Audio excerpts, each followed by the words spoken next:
Theory Park, right? Extension. Is it 12 bells? Yeah.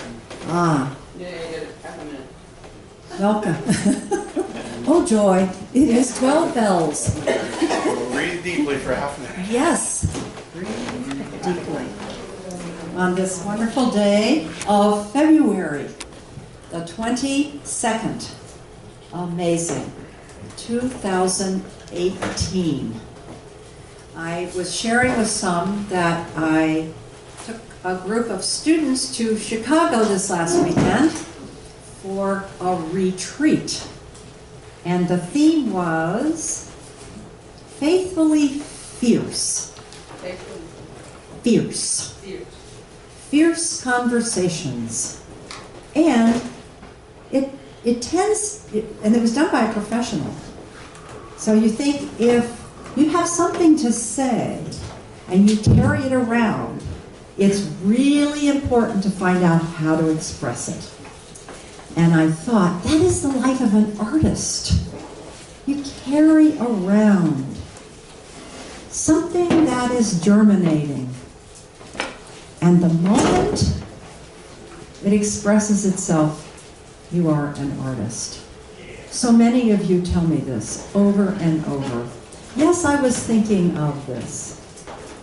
And we just had a conversation. Tell us about your fierce. Yes. You want me to tell that story? I want you to tell that story. Introduce yourself Okay. and tell us the story. Well, it doesn't have a whole lot to do with here, but it does have Sure to it do. does, because you're an artist. Right in there. When I was teaching, I was teaching in two buildings. I was teaching kindergarten through the 7th grade at a Stoutsville, Ohio building and an Amanda building. And so when I come home from those teaching jobs, I lived in the country too, but I lived about 12 miles north from both of those places. Nice and loud. And on my way home, I always stopped at this one place to get apple cider in the fall. And so on one of those stops, the couple who always had the apple cider still did, but they were leaving their farm and it was for sale. And they had gotten rid of all these animals that they had had.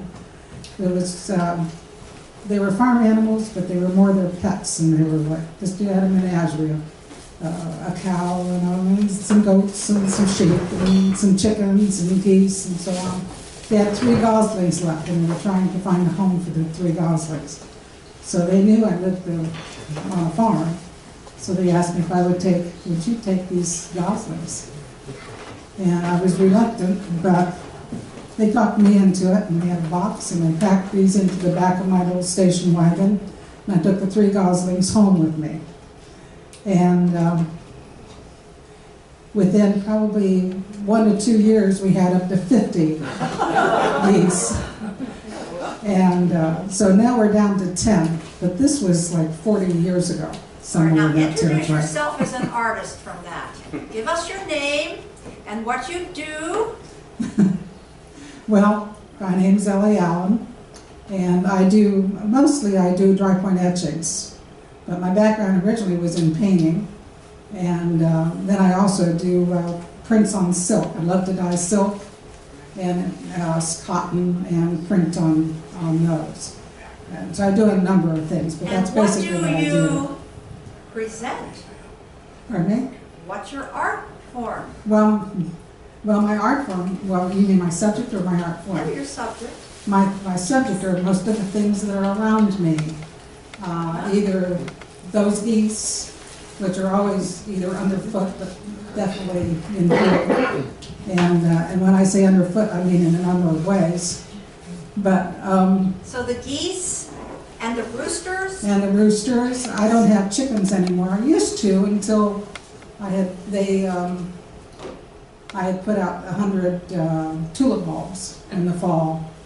And I came home from teaching in the spring, and they were all up, just, the buds were just showing just above the ground. And the buds were on the ground, broken off, not eaten, but they were on the ground. So my chickens had all gotten out. And we kept these chickens because they were Araucana chickens, which lay the colored eggs. And I was furious. And I forget if it was a broom or a rake, and I started rounding up these chickens and chasing them back into the pen. And then nightfall, I went out there with my husband, and he gathered them up one at a time, and we clipped a wing so that they wouldn't get out, and they had plenty of feed in their pen. Next day I got home, and they'd climbed out of their pen. So, and then continued to, ravage my planting. And that life goes into your art. Right. Oh, it's And so I do- extraordinary, extraordinarily beautiful. So that each drawing of Each rooster and each member of the goose family is expressed in a very fierce way. I sent one of the roosters to Old Saybrook, Connecticut, to friends. They're still talking about it. People come in and see this work and love it. So we thank you, Ellie. Well, you're welcome. That's what I like, why I like doing things, because if somebody else enjoys it, that's fun. And if it's fun doing it, that's fun. So it's a win-win situation. It's a win-win. So Tracy Tteinbrook, yes. Before we start, does anybody have a blue Honda Element in the back lot? Yep. Yeah, you have somebody parked in. I got lots of people blocked in. Brent's trying to get out. All right. Thanks. Oh, joy. And life goes on, as we were saying. The wonderful legacy of ongoing expression in art and fierce conversation of saying what it means to me. You are all ways in which we're following your gifts. So we want to hear stories about what you remember. Tracy Tteinbrook, Juanaita Hill, Denise Romecki, over these last 40 years. And what we're standing on now is a legacy and a gift. It doesn't seem that way every day, because you just get into it every day, right? And you've gone on. You continue as a faculty member. You've gone on with your lives in different art forms. We read about what you do. We hear about what you do. But let's take this and then go back and bring them together. Tracy, tell us stories. Stories of your experience here and what it means to you now. I don't want that. Oh, are you sure? Because I'm pretty sure. Can you hear me? Yeah. Yeah, but if you can't, put your hands up, okay? Because we want to hear every word. All right then.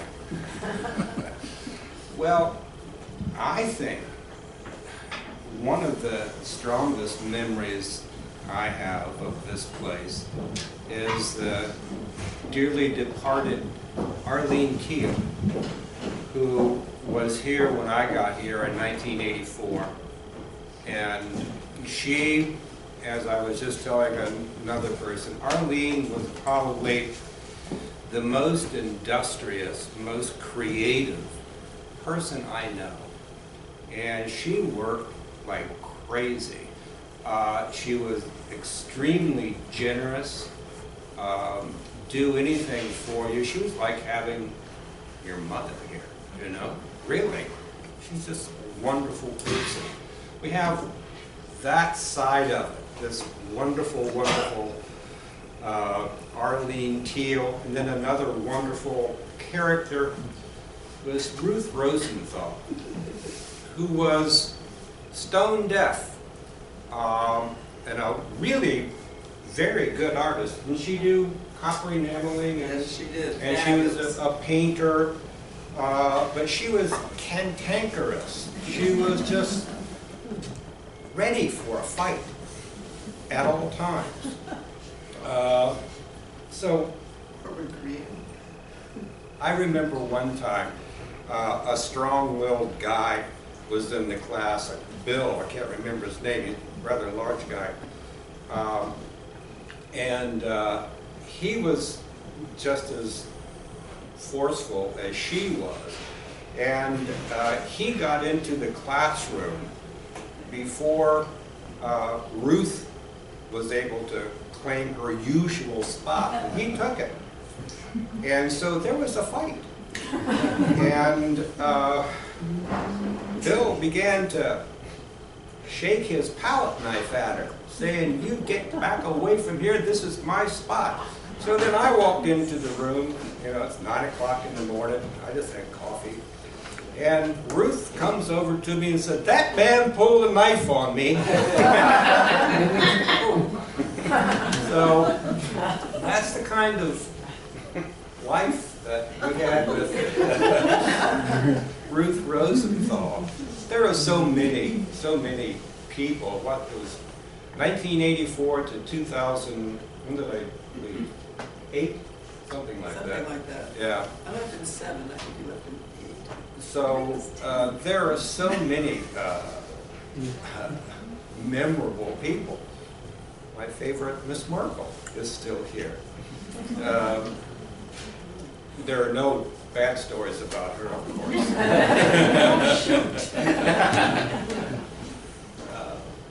I can't think of any more. You can tell about your people. Well, back to you, Tracy. What? Okay. Well, I was just thinking of your methodology Oh. in teaching. It was radically different because you so let your students be and develop their own style and process. Well, I don't see any other way to do it. I mean, my job, I thought, was to help. I had to find what people wanted to do and figure out how I could help them do that. I guess that other people want you to do what they do, you know. I never approached it that way. No, I it's wonderful. Well, I don't think that any of us try to impose our, That's right. I think that's what is such a gift of this well, place. except for her. But No, I I want to say Uh-huh. that I learned a lot from Tracy because I would sneak upstairs and listen to his critique. And he gave the most marvelous critiques because he did not talk about the bad things. He pointed out the good thing on every painting, and the people would continue to do the good things, and eventually the bad things dropped away. And that taught me a lot. Yeah. I loved his critiques. Thank you. I can remember taking drawing lessons from Anita Miller. It was about, how many years ago. And she was so good because I was so intimidated by doing it. Anyway, you know, drawing lessons. My son kept saying, "Mom, you can draw. You can draw." I said, "No, I can't." I came from that generation. Okay, I'm taking, Anita is so encouraging. And she just lets it move. Somebody else came in.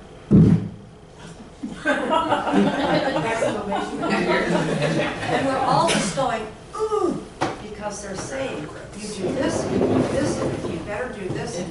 And that was so foreign to what I had experienced here at the Cultural Arts Center. Because to be a teacher is really a challenge. You can come in with all your own agenda, or you can sit back and encourage. Well, who is the guy with the afro that was on TV that? Yeah, now he'd tell you what to do. And I'm sure that people benefited from part of that. You know, now we're going to do this, now we're going to do that. Now, but to me, that isn't really enabling a person to self-express, Yeah. you know? Yeah. So, But given the medium and not being able to have personal interaction, he really didn't have much choice. And maybe even his, real proxy kind of way of doing it. After a while, the people grew out of it and went off on their own after having felt some satisfaction and accomplishment by being able to process the way he did. I think he helped them feel comfortable with the process, you know, and then I enjoyed watching it. You know, hey, this is kind of fun, just watching him make those happy clouds. So I have nothing. I really didn't mind. Everybody hated a lot of people. Oh, that's awful. I know. I thought he did a lot of good for people to introduce them to image making like that. You know, I got no problem with it. It's But we're glad that you have your style. That's a gift. It's a gift, truly. So, thoughts? See, they didn't tell us what we were going to be doing here. They said, come on up. 40 years. Okay. What has 40 years meant in your history here? Oh. Denise? Okay, well, I just wanted to say it's, for me, it's been,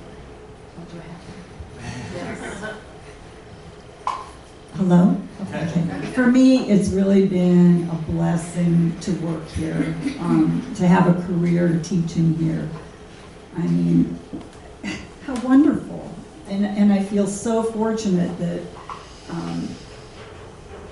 that I came into it at the time I did. It allowed me to meet wonderful people from, you know, as you all know, anyone that's come to class here, there are people from all over, all different backgrounds. And it's so enriching, just that part. And then to be sharing art on top of that,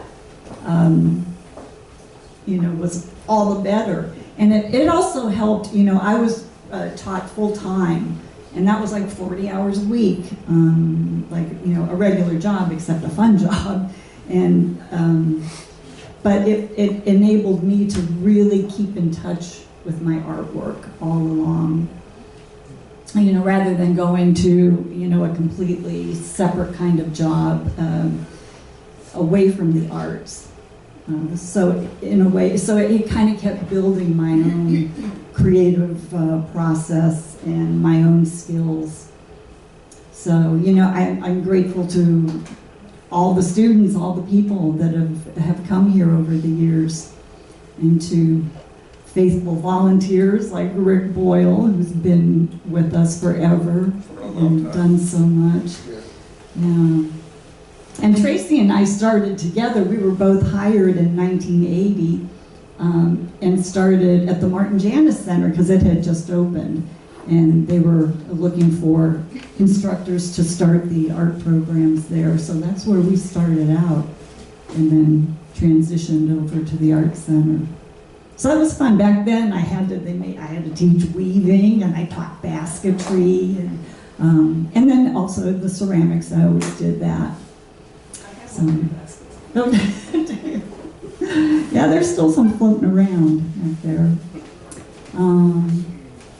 I don't know. And if anyone has any questions, you know.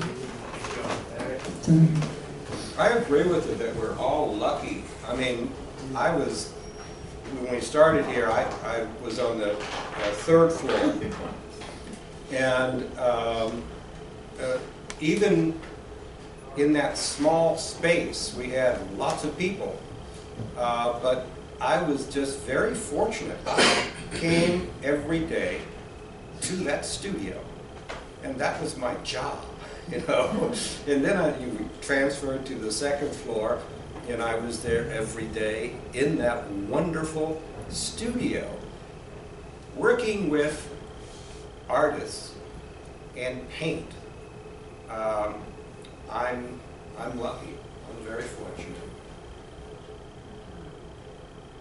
Did you notice any kind of an evolution in your own painting, your own subjects, your own awareness? Yeah. What did you notice, Tracy? Well, when I first started off, when I was working at the Janis Center, I was making paintings that, they're the critic who reviewed it and said the inner cohesion was challenging, somewhat similar to chaos. So I was pretty, slap it on there and make it as difficult to comprehend as you can. And so yeah, now what I'm doing is much more focused.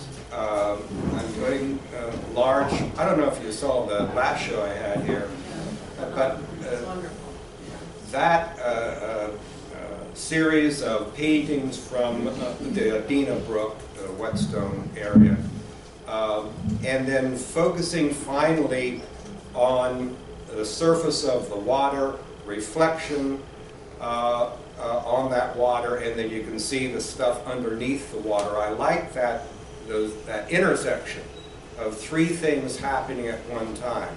So now I'm working about 5 by 6 on very, very detailed paintings. And I think of way back when I first started the almost violent kind of paintings to what is very reflective right now. So yes, I've made a big change. And it was because I was here able to pursue it every day and then change. Juanita, you're going like this. Do you relate to that? Yes, I think you have to work at your art regularly. I mean, not just now and then, because that's the only way you really evolve. Everybody here? That's the only way I think you learn yourself. And working with many students, in a variety of students, you learn from them as well as teaching. That's true. I was not as free as Tracy in my classes. How do you mean that? Because of what you did, though, Yes, things fine. had to be more precise. Oh, yes. But I can give you Finding memories. I can give techniques. you memories of this place that probably not too many people bring up. I can remember. How many of you were here back in the 80s? Just a few. You mean alive? Or...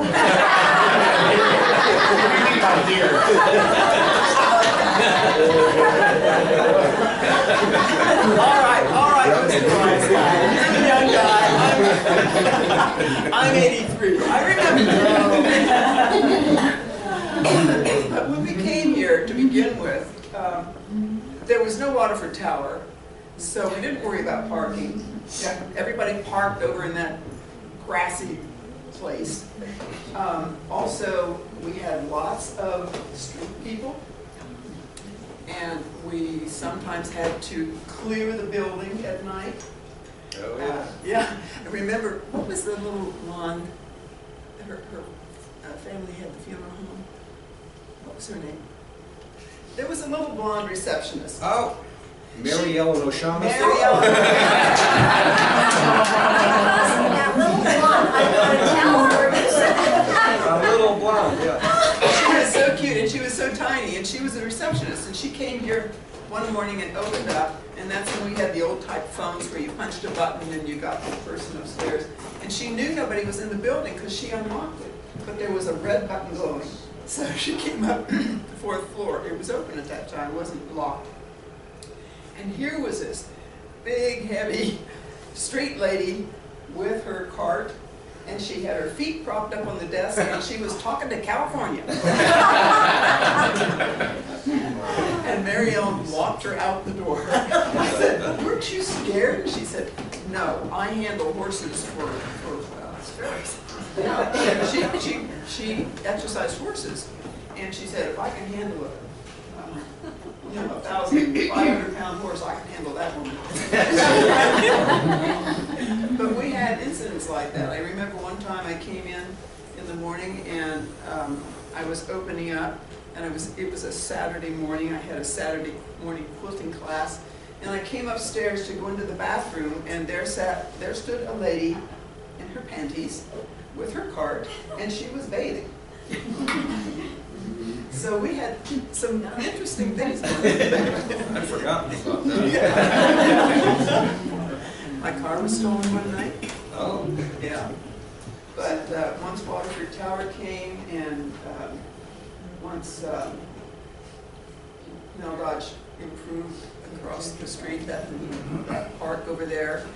And I don't know how many of you remember, the park used to have trees all the way up around the corner. And he had, you did it. Yes, I did. He had children, high school kids, come up and help plant those trees so they would feel a part of the park and come here and look around. So it's been a very interesting thing. We've really evolved since then. In my classes, Mel Dodge called me in. Everybody here? Everybody here? Okay, I might be handing you the microphone. I can see people move. Okay. Oh, good, good, good. Okay. I was working, I had a wonderful gig with senior citizens, and I loved it. It was the first experience I'd had with senior citizens, and it was marvelous. I had a puppetry group that we used to go twice a month to Children's Hospital and to another home for children who were disabled and not too bright.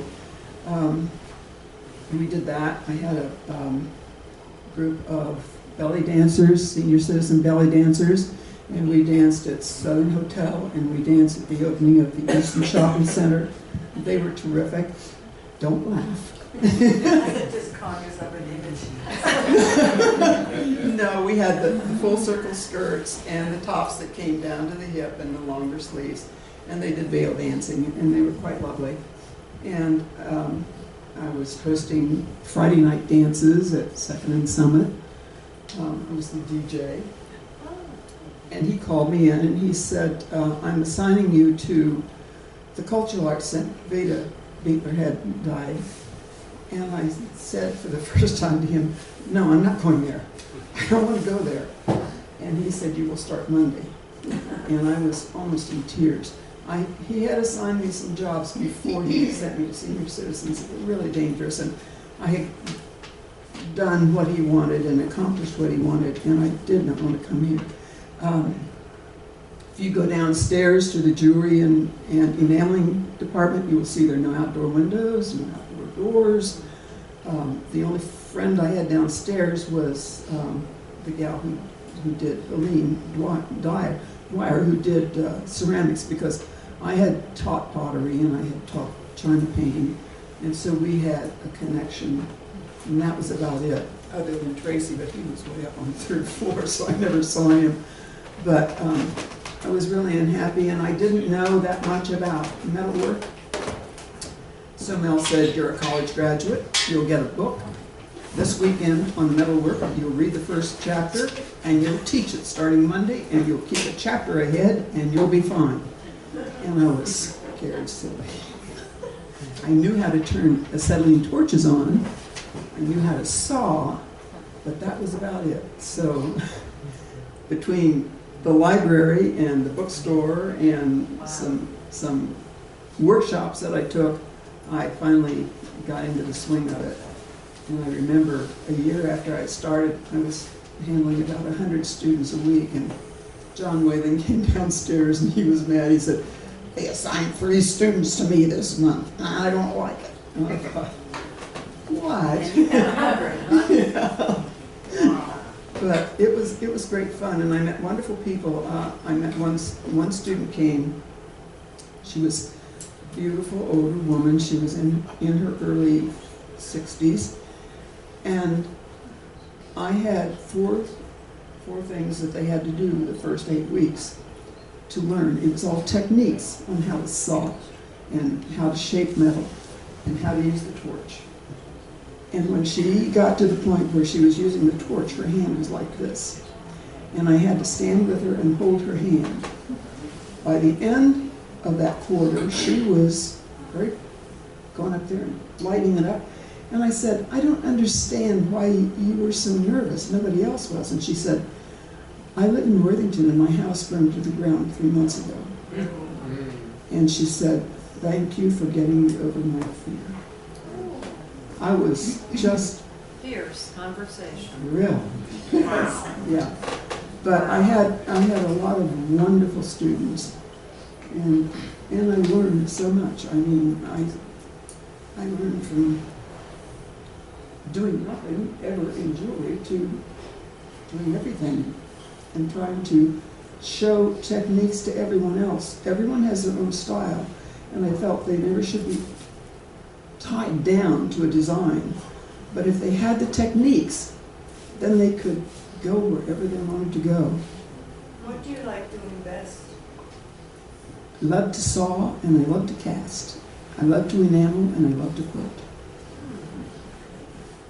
And I do all of those things regularly.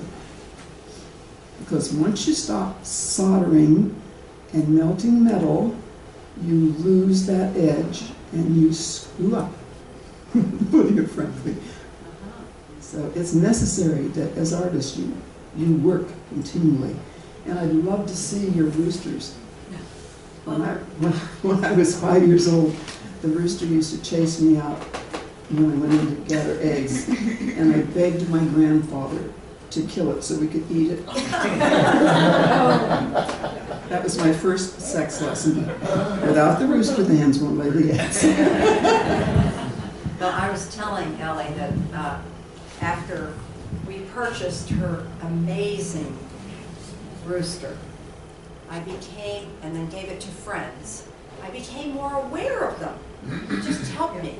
And we were in Giverny, in France, in Paris, and walking down to this, well, down the street of Giverny, and guess what we heard? And I know I've shared this with you. A rooster! And it saw us walking down the street in Giverny, and it let us know, you go anywhere besides what I want, and you can just feel the strength of that animal, you know. And that's as you drive. So we kind of moved back a little, but my husband recorded every sound, and I don't dare do it right now, but I'm pretty good at it. Having listened to it. Oh, but the power of the art bringing to us now is such a gift. Is it not? I have a bit of, which one? I didn't see your two hands at once there. All right.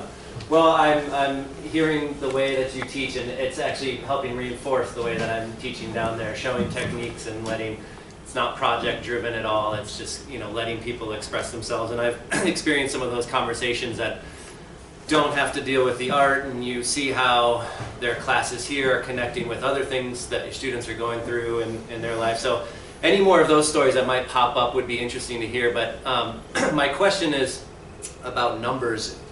Do you have a memory in those first years how many people were in your classes, and was it the same? Was it 8 weeks, once a week, or did you see people once a week for 8 weeks, or Yeah, you'd see them once a week for 8 weeks, but when I started, like enameling, I had maybe 3 people. I had 4, it was wonderful. And about the same thing with jewelry. I don't think this place was publicized, and the people who worked here didn't really want a whole lot of students. I mean, they were artists and they wanted to do their own thing. So when Mel Dodge sent me here, he said, you build those classes, that's why you're going. Did he tell you that? Well, no, but I know what you're talking about. Yeah. You didn't get paid per student? No. We were full-time, we got a salary. So even though they worked us harder, we didn't get any more money. Right. But you get so much back for your own heart and your own talent. I remember how much it cost to take the course. It was $12.50 for an 8-week course. Wow. Live on that. Yeah.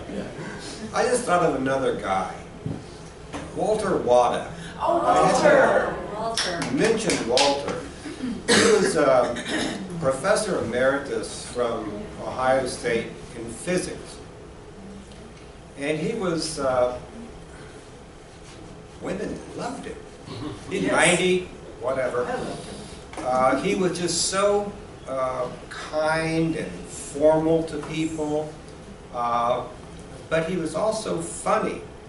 He would talk to me about his paintings, and he said, "I want to be insane, like Van Gogh." Go for it, buddy, go for it. But he did beautiful abstract paintings. They had a show. Yes. Unfortunately, scheduled to show, he died, and then the show came up in England. And it was a beautiful, beautiful show, and his family was here, and they were very grateful to see his work up like that. And I think that Walter was very generous also. I think he donated $10,000 to the Cultural Arts Center so that we can have models and you don't have to pay for the model. As far as I know, is that the way it goes? That's a yearly thing. Yeah. So, Yeah. Didn't he play the piano also? His sister did. Oh, his sister. oh yeah, very well, yeah. Yeah. He heard me trying to play the piano one time downstairs. Everybody had gone and we had a baby Rand that was so excited and I was in there trying to play it. And he came down and he said, "You study. You be okay." So I did. Always a teacher. Also, didn't he pay to get the piano too? He could have, I don't know about that. My question was, you were talking about working here full-time, and was it 2008 when things changed that way? And for those that may not know what kind of happened, could you explain that kind of downturn? Well, 2008, the recession came, and the city was going to get rid of a lot of employees. And I hadn't planned to, why would I retire? You know, why would I leave this job? But I thought about that, and there are people who are just beginning their careers in recreation and parks, and I'm taking up a spot. And I've already had 30 years, and so I thought, well, that seems a little greedy. And besides that, they made me a great offer to retire. I said, okay, I'll take it. So after that, apparently, there were no more full-time workers. Everybody is contract worker, part-time. But up until that time, we were all full-time. Yeah. Yeah, I taught all the metal classes and I taught all the enameling classes. And now we've got, what, 4 or 5 teachers teaching enamel. Do you get paid per student or is it? No. No, we were on No. salary. Today, yes. Well, As it a was hourly contract. wage. Yeah, it was an hourly wage. I got a question. If those layoffs happened, because that's when I came in 2008, if the layoffs wouldn't have occurred, would you and Juanita still be here, Tracy? I would be here. I think you guys would be. Yeah. Well, Yeah. I quit because I was exhausted. I was taking care of my mother and stepfather. I had bought a house and divided it into 2 apartments. And I was taking care of them. They were in their late 80s and working here full-time, driving back and forth. And I would have come back full-time, Yeah. but I just couldn't handle it. Yeah. And I'm still here. Can't get rid of this. How long have you been here, Denise?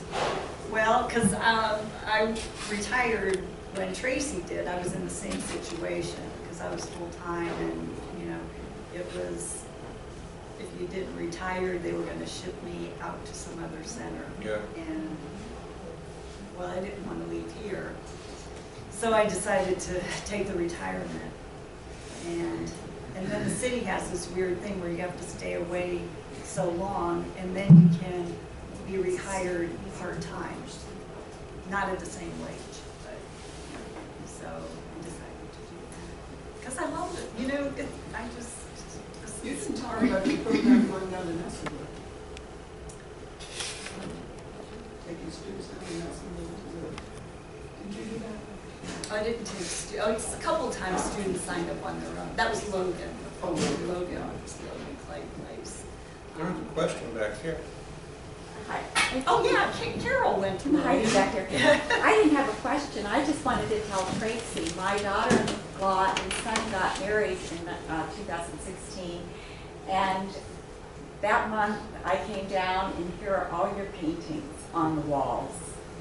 And what a beautiful backdrop for a wedding reception. I mean, I have a lot of pictures with your paintings and people were oohing and awing over them. It couldn't have been better. It was just gorgeous. I'm happy. That was a gorgeous show.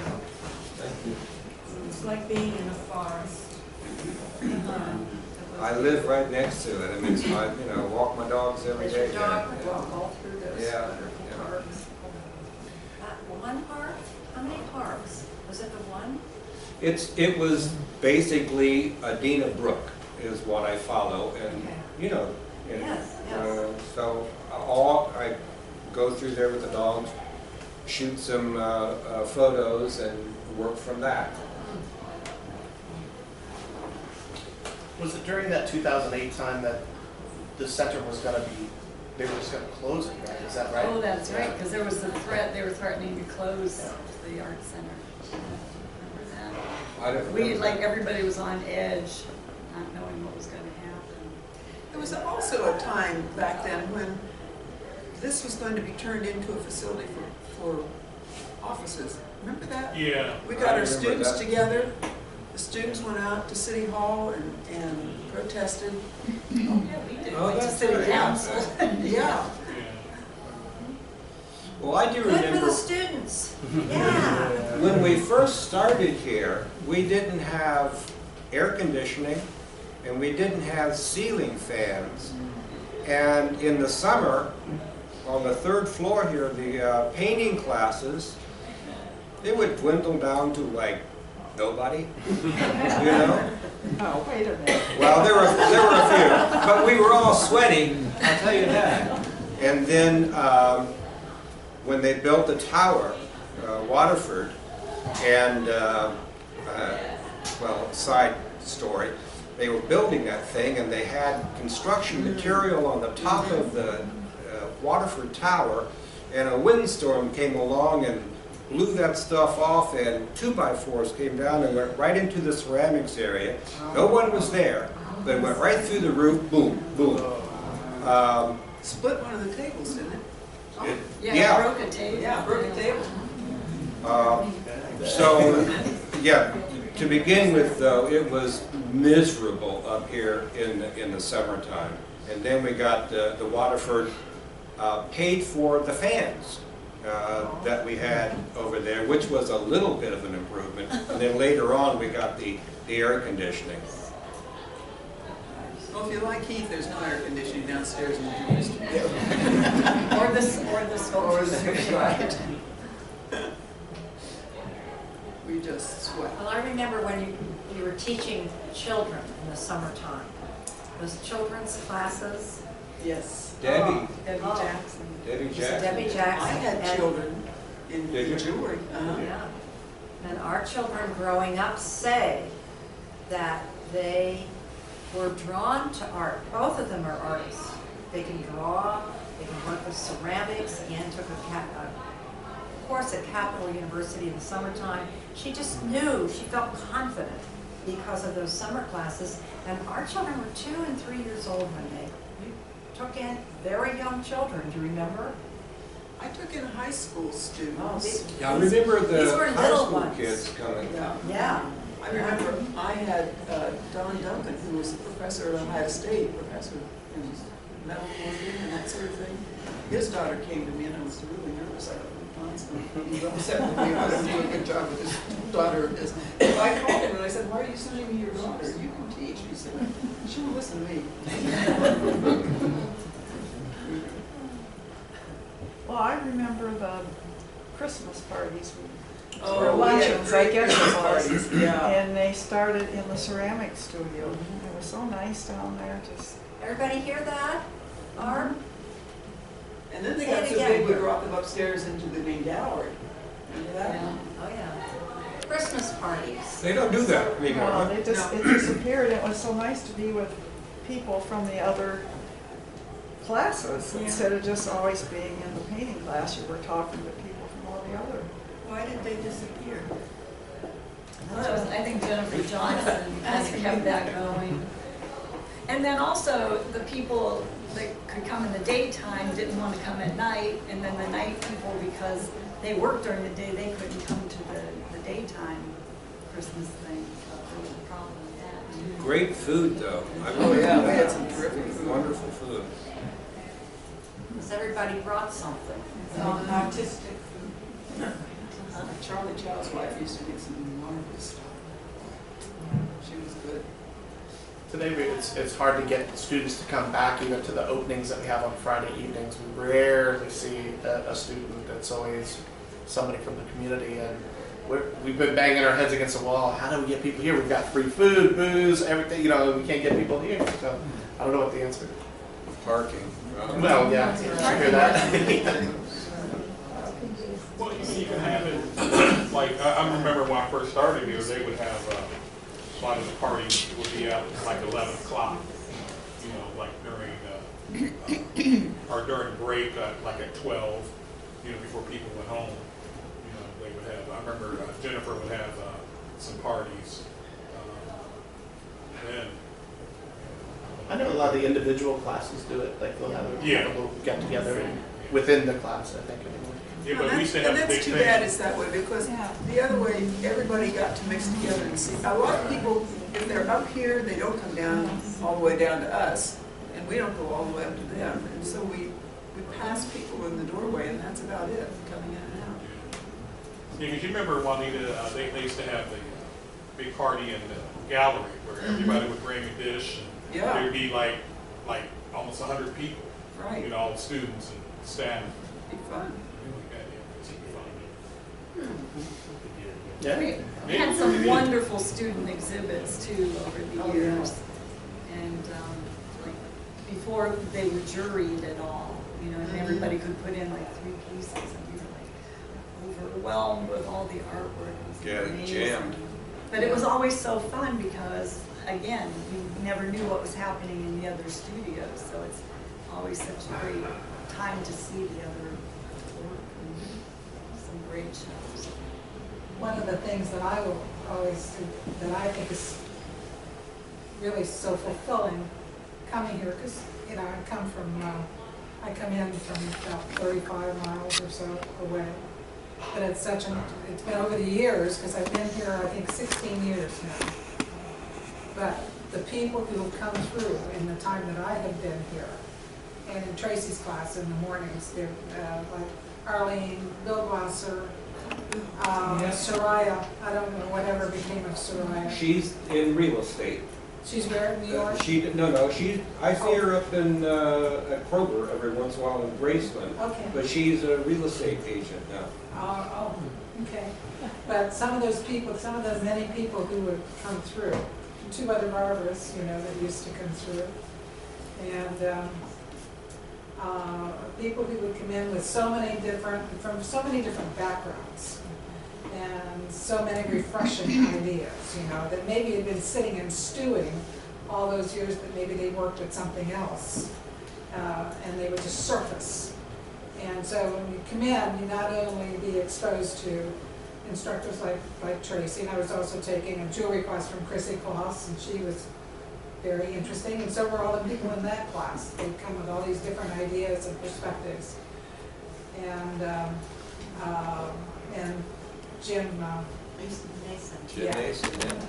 Jim Mason. I was taking, I took 4 things that first year that I came, and I just, you know, couldn't get enough of it. And then I kind of narrowed it down to Thursday mornings, okay. But the people that come through here are just absolutely so fascinating and so inspiring in so many different ways. You have all sorts of unexpected things to see and things to learn. It's always a learning process. And the thing that I had really admired about Tracy's teaching is he didn't teach like he would, you know, he facilitated.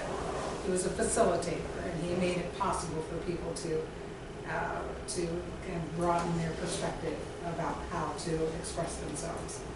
And I thought that was really an important key, and I found that in the other classes too. I thought that was a really good feature of this environment that had developed. And you mentioned Bill. I mean, we sit here, all these people start coming back. Bill Glazer was such a, we called him Saint Bill, because he brought Andrea Simons. He would pick her up and bring her to the center. And Andrea was another character. She would sing loudly, off key, all the time. But she was wonderful. She would come up behind you and give you this great massage while she was singing. It was sort of, you know, okay, but what wonderful characters we had. Yeah, and wonderful, colorful artwork, almost like fog, you know. Bill. You know, the colors. And, Bill was very sophisticated. He was a very good artist. His mother was an artist. Was she? Yeah. But I'm here because of Bill Glazer, because he kept inviting me to come and inviting me to come. And I said, one of these days, finally said, next Thursday I'm picking you up. And he picked me up and brought me down, and I've been hooked ever since. He was right. He was right, yeah. It's interesting to see how students evolve. I've had about 5 or 6 students give up their professional life and become professional artists and support themselves on their art. One gentleman one guy I used to know is bringing his daughter up now and in enameling, and they tour this. She's a teenager now, and they tour summer sessions up here, and in the winter they go south and tour, and they're very happy. And one woman was a Riverside nurse, operating nurse, and she didn't like her job, and she came into jewelry, and she didn't like jewelry, and then she got into clay jewelry, and quit her job, and she's supporting herself, going, doing shows and that sort of thing. It's interesting to see how they change. As you're saying that, I'm remembering Arlene used to sit right here, remember? And this is her pin. And this is her pin. Yeah, I've got a bunch of them. Yeah. And she said, I had always, as you know, always looking to celebrate all of you through the conversations and coffee. And I met this man at, I don't know, it was Gallery Hop or someplace, and I'm always thinking it was Michael McEwen. Oh, Michael. And so I brought him in for conversations and coffee, what, 84, 5, whenever. And Arlene, no, she told me no, I wasn't here that early.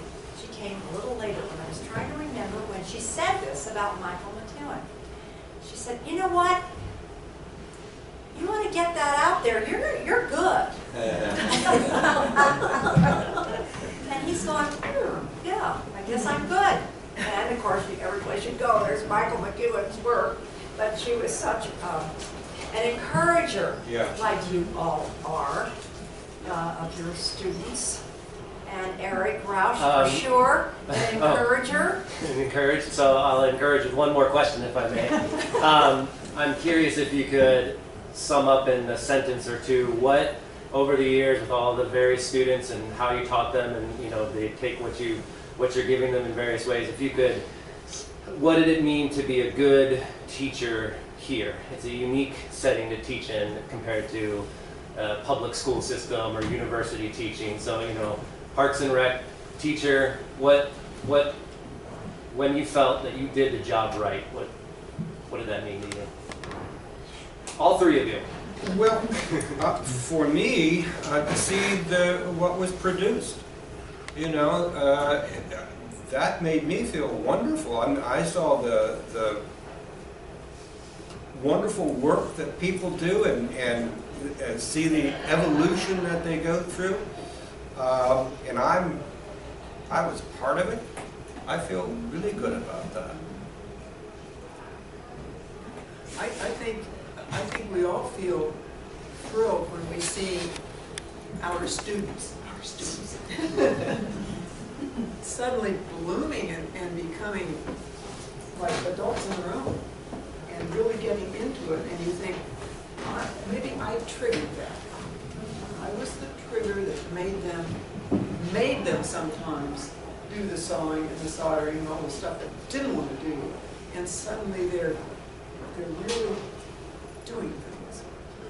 But you know, one thing about, I live with a teacher who teaches elementary school art, and this job is so easy compared to what she has to go through.